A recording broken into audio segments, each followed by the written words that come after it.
Welcome to Midlife Customs. In this video I try out the new Hercules 3-inch dual action polisher from Harbor Freight. If you like working on cars and watching DIY videos, then you should hit the subscribe button because that is what I post on this channel. Please take a quick minute to read this disclaimer. I am not a professional, nor do I claim to be. I recently painted my first vehicle ever, a 1953 Ford F100. And although I was pretty happy with the outcome, I did see a lot of orange peel, so I've been teaching myself how to cut and buff or paint correct or whatever you want to call it. I'm not a professional. This is the first time I was doing this, so I've been messing with a lot of tools. And I recently seen that Harbor Freight came out with this new 3-inch polisher and some pads, so I figured I'd give it a try. In the box you'll get an extra set of brushes, an Allen wrench, and of course the owner's manual and safety instructions. First thing I noticed was how sturdy and stocky it was. I really like that. And here's some of the specifications. It has a 3-inch hook and loop backing pad with the holes in it that's supposed to keep it cooler, I guess. And then it has a sliding lock power switch which stays into place, keeping it on until you push it and then it turns off. It has the 1 through 6 power setting in the back. And then it has a 25-foot power cord, which I was really happy about. I didn't know it had this, and I had been using another polisher and you have to tie the extension cord to it. It's a pain. I really like the longer cord. And like I said, it's just got a nice sturdy feel to it. Plus it has these rubber strips, which I guess most of them have, but it's nice. It's just able to sit down and be stable when you're holding it down. Keeps your pads up and clean if you have to place it down somewhere. I have been using the Makita 7-inch buffer, and you can just see the size that I know these are completely different things. And one thing I'm starting to realize is everything has its place. So the more you do this, the more of these tools you're going to wind up getting, because they just all have their place.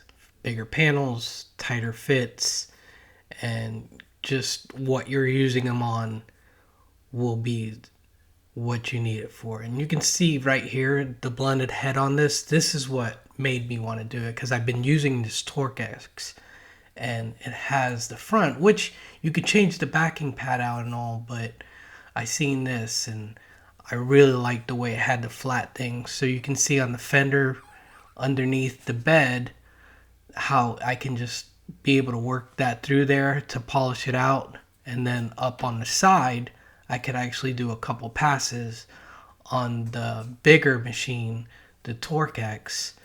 It does a great job on the bigger panels. I'm not knocking it. I've actually liked it. But, you know, it was harder in this situation. So that was what made me want to try. And you can really see it here when I go across. It's just riding on the top part, which won't even sit flat. So like I said, that's what drew me to the new 3-inch polisher. And another thing is, I guess when you get a new polisher, you should put these lines on these pads just so that you can see the rotation, to make sure they're not just sitting there and not performing. So I'll do that. Also, a recommendation is, if possible, to change out the grease, which once again I'll probably wind up doing that. I just wanted to try the machine out. So I'm going to go through these pads, and it starts with a medium cut, low cut, and then a fine cut.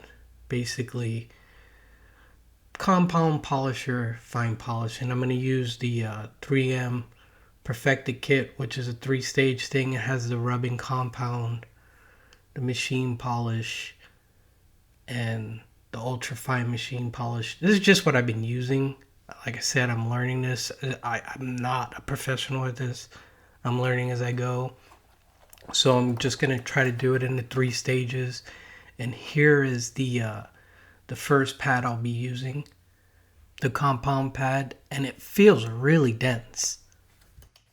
And the other thing you want to do is whenever you're placing on, you want to try to get it as centered as possible.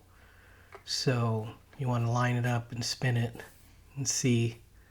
Yeah, just this thing just really has a really good feel. Make sure the pads are pushed down really well. And here I check to see if it's on one.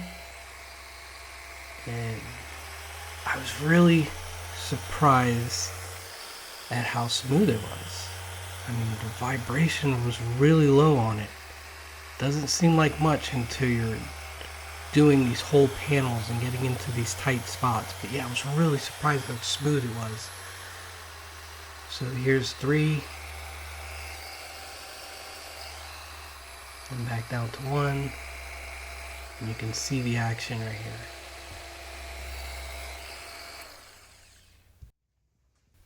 I already cut and buffed the front fender, but you can see there's scratches left, and it'd just be a lot easier for the video to show this.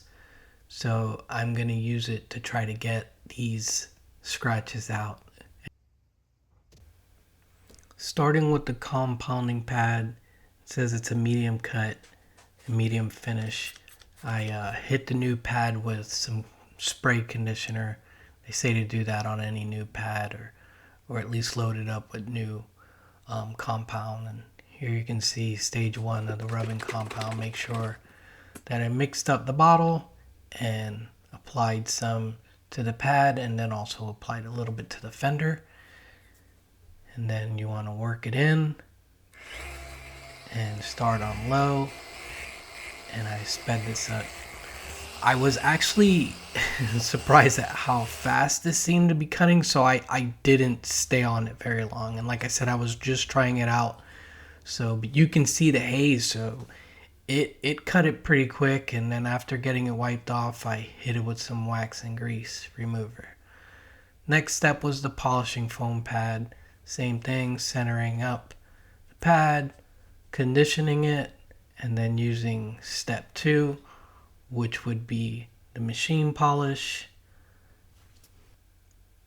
adding it to the pad, and then a little bit to the fender, working it in, and then starting low.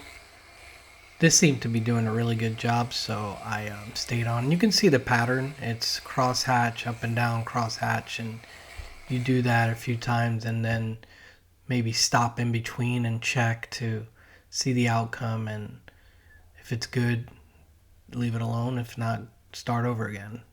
Next step, I went to the finishing foam pad with some ultrafine machine polish.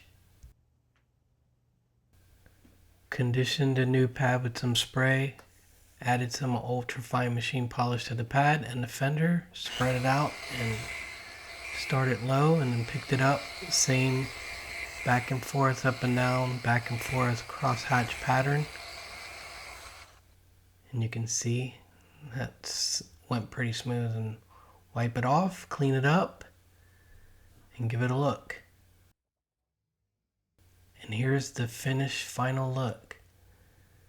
I was really happy with it. I don't know how long this machine would last, but so far I am pretty happy with it. I'm glad I got it specifically to get it in the tighter, harder spots between the fenders. If you found this video helpful, please subscribe and leave a comment. And as always, thanks for watching.